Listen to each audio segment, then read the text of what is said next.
My name is Stephen Marty Welch. I'm a painter and I based my career around portraiture. I enjoy the continual challenges that different characters bring to my work, and they allow me a huge opportunity to vary my style. And no two sitters are ever the same.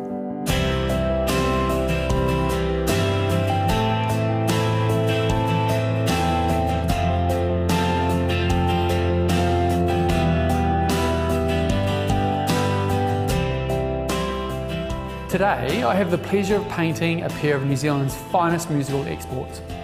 Joining me is the living legend, Rocky Horror Show creator, Mr. Richard O'Brien, a man of fascinating looks, incredible theatrical ability. Richard is really my kind of conversation. I'll also be meeting Greg Johnson, master of melody and plaintive refrain, who weaves a good story of making it in the really mad world of LA. I think it's going to be a great chat.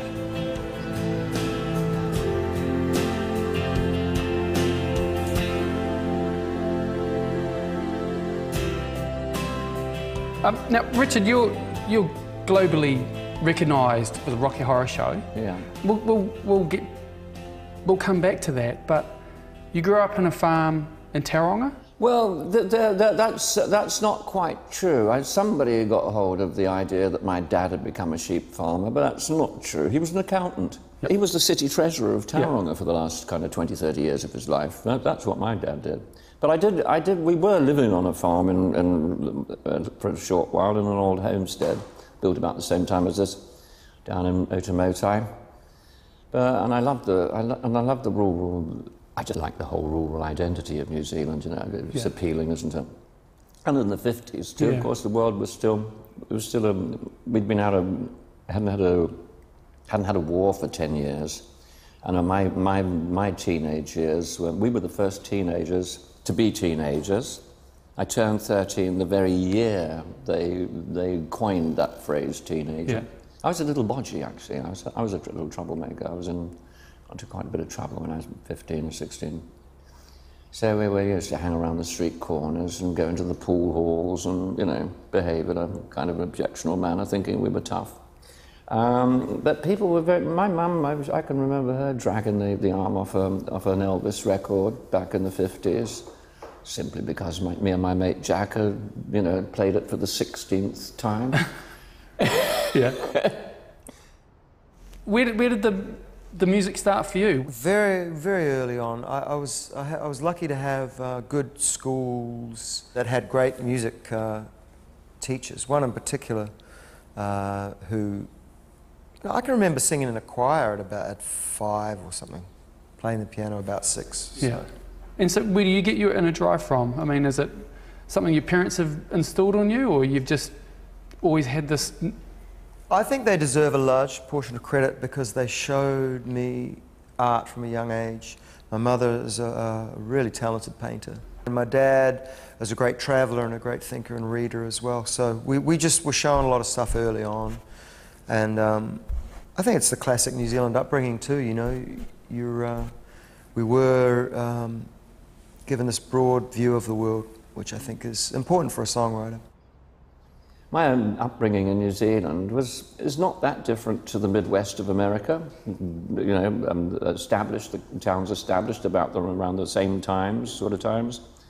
And I was in Austin, Texas, and for the first time back in the early 80s, and I went, New Zealand, streets are wider, you know, but apart from the streets being wider, I could have been anywhere in New Zealand.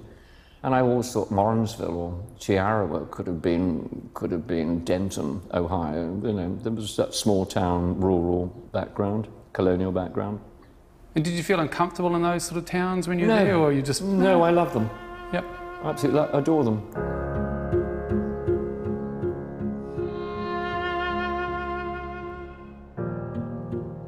I lived in my head most of my life. I lived in my head for most of my life.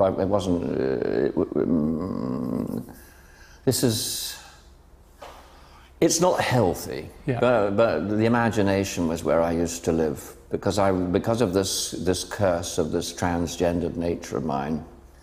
And not feeling happy with who I was and the gender that I felt I should have been, I shut down and lived in my head, because I remember saying to my brother, my eldest brother, when I was 6.5, I wanted to be the fairy princess when I grew up.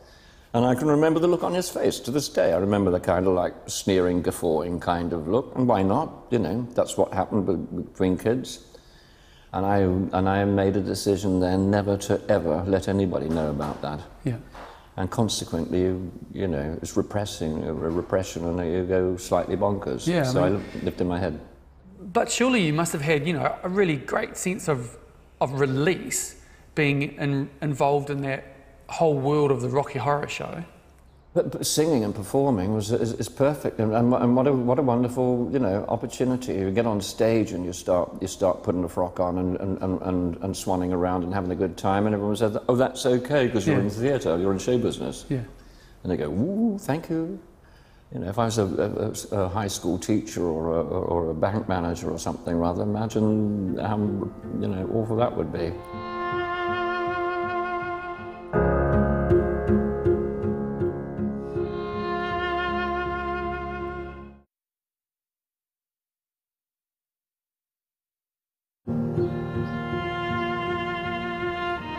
So how long have you been based in LA? 10 years in April. And, you know, that was just one of those things that, one of those sort of sideways moves that happens to people. So no one had said, "Greg, come on, you've got to go to LA, mate. You've got to get plugged in, you've got to plug away over there," or it was you just said, "Man, I've just got to go"? I knew I had to leave, and I had a manager at the time who had a kind of mad vision that it was possible, which was quite good, really. It worked out in the extent that we moved there, and, you know, I was 35 when I moved away. Yeah. Most people were settling down. We thought, you know, bugger that, we'll let's mix it up a bit. And I think it's great. I mean, part of me thinks I'd love to move to Paris now or something, or I don't know, Hong Kong or something. But we'll see. I got off the boat in England in 1964 and went and stayed with my grandparents, the O'Briens, in Cheltenham. And then I went up to London in 1965 in the spring. Within a year, I'm riding horses in movies. In that same year, I'm at drama school in the evening. And there at the workshop was a young girl called Chrissy Shrimpton. Jean Shrimpton was probably the biggest model in the entire world at that stage. And this was her sister, who was also the girlfriend of Mick Jagger, the biggest rock stars in the world in 1965. You know, and I'm, you know, off the boat in the autumn of '64, and then halfway through '65, I'm in Mick Jagger's front room, and, you know, and I have this entree into swinging London, and, you know, and I couldn't understand. A lot of my life's gone by like a bit of a dream. Yeah. You know, because I go, what was I doing? How did I get into that situation? And I found myself a couple of years later on stage while Aretha Franklin was doing a sound check. And nobody came up and said, "Have you got a reason for being here?" Because I really didn't. Yeah. But I'm on the stage, and, you know, a friend of mine was playing piano in a warm-up group, and I knew the piano player for Aretha Franklin, but there's no good reason for me being on that stage. Yeah. But there you are. But they're all coming out, and I'm standing on the stage, and in this company of her and this great band that she had, you know, and you go, "Hello." It's cool, isn't it? Being New Zealand based and then moving to LA, what was the transition period like for you? It was a wonderful kind of fear that comes with throwing away everything you've known and trying something new. And I definitely found that kind of inspirational in a lot of ways. Culturally, Americans are similar, but they have an optimism that I really like. Americans are very positive in a way that New Zealanders aren't necessarily. Yeah. It's the extreme optimists that have arrived there. You know, they've come from all over the rest of the United States and the whole world, in fact. And that's what's great about Los Angeles. It's a town full of dreamers. You know, people with big ideas. And that includes the guy who's digging the bottles out of the trash, looking for to sell them and, you know, survive. He's probably come from Guatemala, where he had nothing, to a place where he can see a future. And I think that's what's great about that town. And there's an energy in that it's filthy and dirty as well at times, and you know, the first thing we do when we come home is take a lungful of the fresh air and eat some of the clean, wonderful food and wonder why we left. But there's a certain energy and kind of magnetism to a town that chews up 90% of people, and you know. Because both my sitters have lived all over the world, they seem to both share a certain creative restlessness. I'm curious to know if that has an effect on their individual songwriting process. I started writing songs when I was about 16. Yeah. And it is a craft. I love finding internal rhymes and knowing that there's a job to be done. You have to tell the story through your song, but at the same time trying to be poetic and artistic. But that's secondary. The first thing is it like the technical, the craft side of it? The craft side. I have much more respect for the artisan than I have for the artist. Yeah. I love the person that carved the stone for Henry Moore rather than Henry Moore. I'm not precious about the songs at all. Actually, it was funny. I've worked many years with certain members of my band. Wayne Bell is one of them. And Wayne Bell's a great producer. He's produced Gin Wigmore and all kinds of people as well. And he said the other day, we were doing a session when I was back here, and I said, oh, maybe the song's just crap. I was thinking, we were doing something. I said, maybe the song's just crap. And he said, Greg, I've always liked the fact that you're not ashamed to say, I think this is just a piece of crap, let's move on. Mm-hmm. And I think that's important. You have to know that not everything you do is brilliant, and only very occasionally, if you're lucky, is something brilliant. And a lot of it's average and ordinary, and I think it's good to just kick it out and keep going. There's a different dark side to some of my work, but I also like to try and be kind of positive about things as well. But what's the dark side for you? What can you elaborate a little bit more on that? Well, I think art is beauty, and beauty is ultimately tragic, isn't it? Because it dies, it changes, everything has a finite, everything's got a use-by date on it.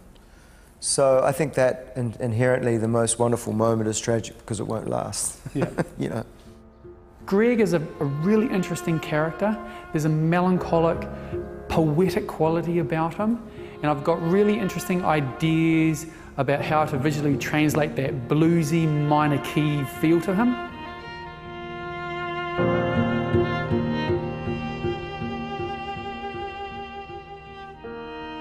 Did you realise that there was a stage where you thought, you know, I've made it? No. No? No. Making it in that kind of sense was never entered my head. Not something that you sort of like worked towards. I mean, you just maybe after the Rocky Horror had been made into the Rocky Horror Picture Show, and then it was just like, well, you know, I've got a bit. I always thought I was going to get found out. Did you think you're a fraud? Yeah. What aspect? I don't know. You can ride horses, you can play the guitar, you can write. I just think, you know, I never had enough confidence to be. No, I just never had. I never assumed anybody was going to like me or like my work, or. I just was. I was, you know, was very happy when they did, but I never expected it. I always thought I was going to get a hard time. Did you always think it was going to end quicker than it was? Yeah.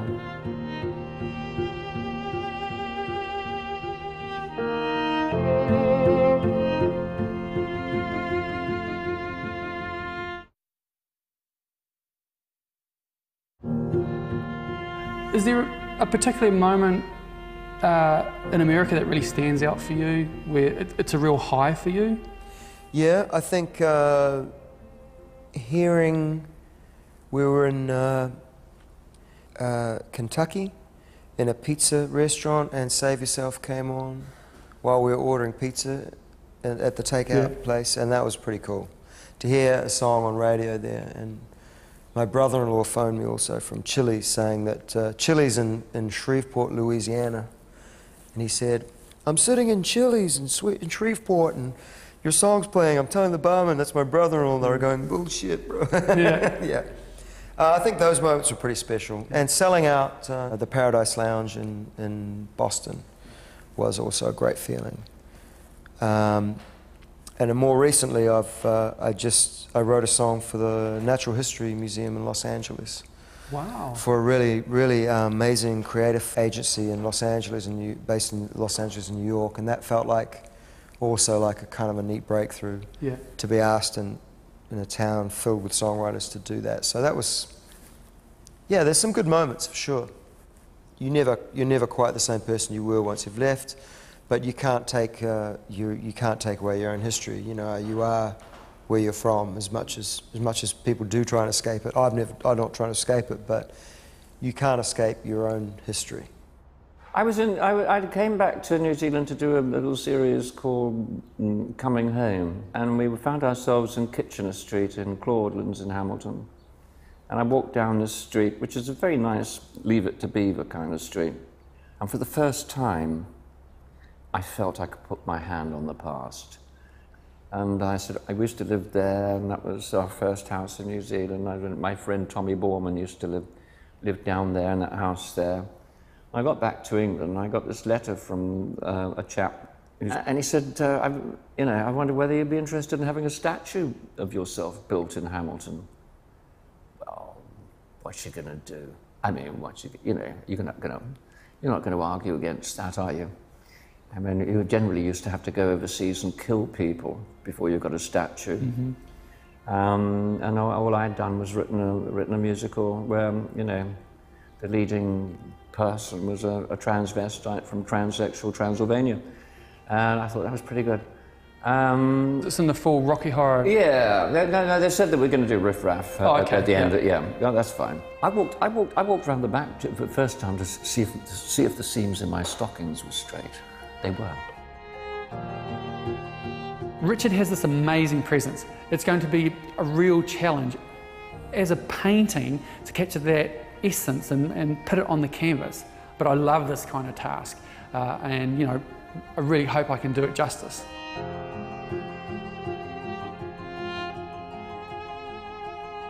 The thing I like about Richard's portrait is because it's a classical style, and that normally probably wouldn't suit Richard's personality, but it's working so well, I'm just going for it.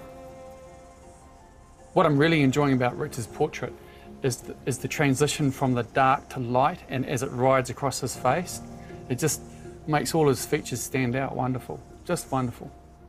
For this portrait of Greg, what I'm trying to do is I'm trying to bring the whiteness of the canvas and slowly bring it into Greg's face. So like there's, working out a song, there's nothing there, and then the melody gets put down, and the lyrics get put down, and then I'm sorting out the verse as I get closer to the face. I'm really trying to incorporate that whole creative sort of experience that Greg uses.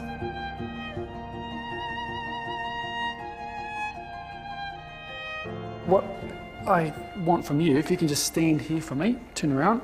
I'm just going to go put it on the easel. Excellent. I'll come back. So you All just wait here, mate. Just breathe deep. Yep, don't turn around. Try not to look nervous. I'm going to leave. At your own time, just turn around. I'll shake your hand now. Yeah, because I might not get one later on. Yeah, fair enough. Alrighty.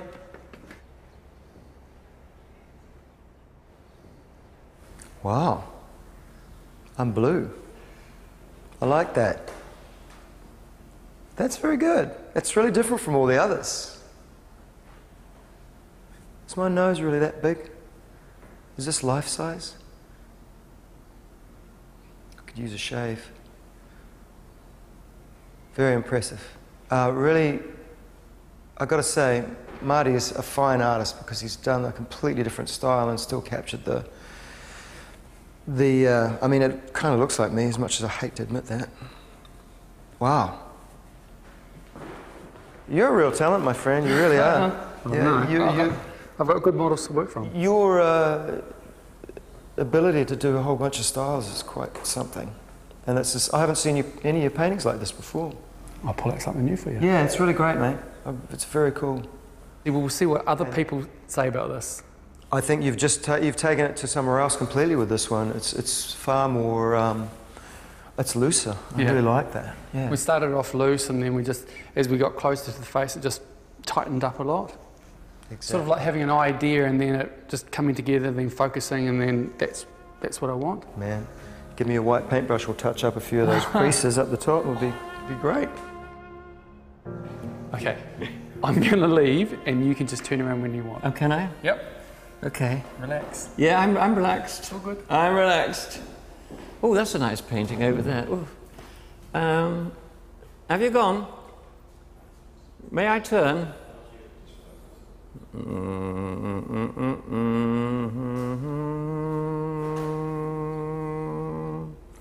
Oh my dear. Oh my dear. Good grief. Ah. But I do look like I look like the result of a union between an alien and a tortoise. The tortoise is winning. How really lovely. The skin tones on the arms are fantastic. There's broad sort of strokes here on the back for the veins and things. You just, wow. How absolutely delightful. Poor old fart. Yeah, I think that's extremely wonderful. That's fantastic. It's fantastic. There's a quietude about it which I like. You know, it's a really lovely. I mean, it's a shame that the skin isn't as taut as it was when I was younger. But you know, what the hell are you going to do? Painting what I'm seeing.